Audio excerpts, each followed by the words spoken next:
Hey guys, it's me, Coach Emily from Bold and Badass Fitness, and I wanted to share with you guys another story, a story I recently heard about failure that really made me think about some things that have happened in my own life.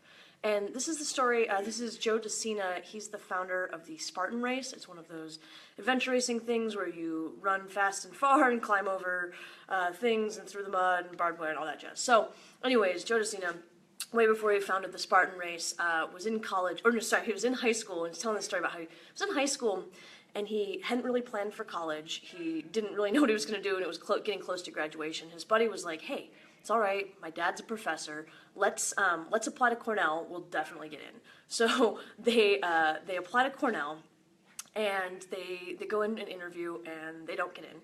And his buddy's like, all right, that's fine, don't worry about it.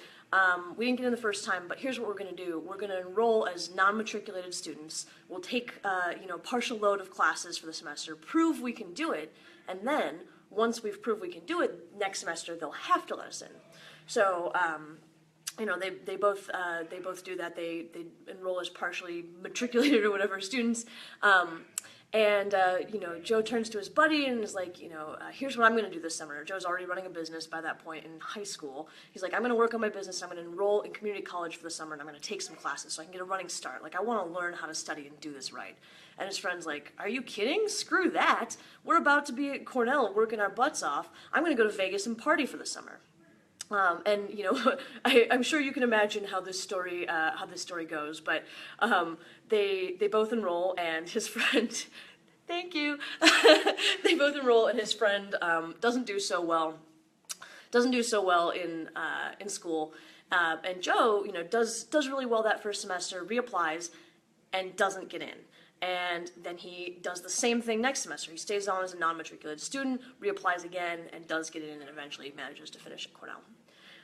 What that story made me think of, though, is that oftentimes in life you get this thing that seems like a really clear sign that you should give up, and it's not always a sign that you should give up. It actually made me think of something kind of a little different that happened to me when I was in college. I was in a math class, and I asked a question of the professor, and I don't remember, God knows it was 10 years ago, I don't remember what the question was, but I asked a question, and he drew a triangle on the board. He drew a right triangle on the board, and he drew the hypotenuse and wrote X over it, and he said to his class, find X, and someone raised their hand and said, there it is, and he looked at me and said, sometimes the answer is obvious. And that, for him, may have been an important teaching moment for him.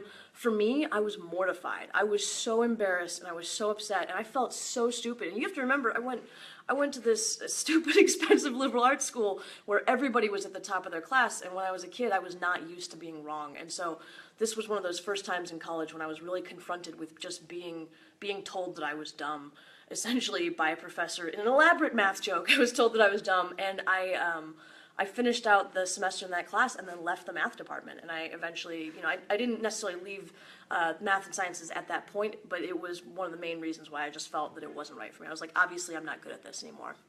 And I was reminded yesterday, I was in a jiu-jitsu class with Coach Chris Stearns, and Chris was teaching us some grip breaking, and I was thinking how that stuff is so fundamental, so incredibly simple and fundamental to jiu-jitsu, and a lot of it I didn't really learn early on. And I remembered another time when I went to ask someone for advice. I went to a black belt that I was working with at another gym before I was where I am now, and I asked the black belt to show me some grip breaks, and much like that math professor had said to me, he said, oh, that's easy. He refused to teach you. He said, oh, that's easy. You should already know that. And I was like, but I don't know that. I need you to tell me how to do that. And he wouldn't show me. And I think of all these points in my life when someone was essentially just saying, like, hey, you're not good at this. Give up. Or even if that's not what they were saying, it's certainly what I was hearing. And I kind of bring this up because I feel like the secret to success is obviously not in never failing, but is in bouncing back from failure, right? Is of having a resistant personality, of cultivating a mindset that says, even if this one doesn't work out, the next one will. Oh, the next one didn't work out? Maybe the next one will. Oh, that one didn't work out? It's, there's a great proverb that I love, a Japanese proverb that goes, fall down 7, stand up 8. And I think that's the moral of this story, right? Is that it's not just if you fail, come back from failure. It's like you gotta be willing to fail over and over again. You gotta be willing to be told you're stupid. You've gotta be willing to face difficulty repeatedly in life, not just once, but many, many times. And at every time that it rears its head, you have to be willing to look at it and say, this isn't the first time, it's not the last time, and it's not gonna take me down. Right, and so I wanted to share that with you guys because I was thinking about these moments where life was like, no, and I popped back up and I was like, all right, let's do this again. And I think that there was definitely a time, and part of why I tell this story about my math professor is there was definitely a time where I didn't pop back up, and I think we've all been through some of those times where life just did get us for a while. So I want to throw that out there, story of encouragement. The Joe DeCina story, I think, is really motivating. Like, if you get told no, you're just going to keep asking the question until you hear yes sometimes in life. So I hope that helps you guys a little Motivation Monday story for you, and I'll be back next time with, I'm thinking some nutrition stuff. You guys want to hear about nutrition? Let me know. Drop me a note. Otherwise, have a great night.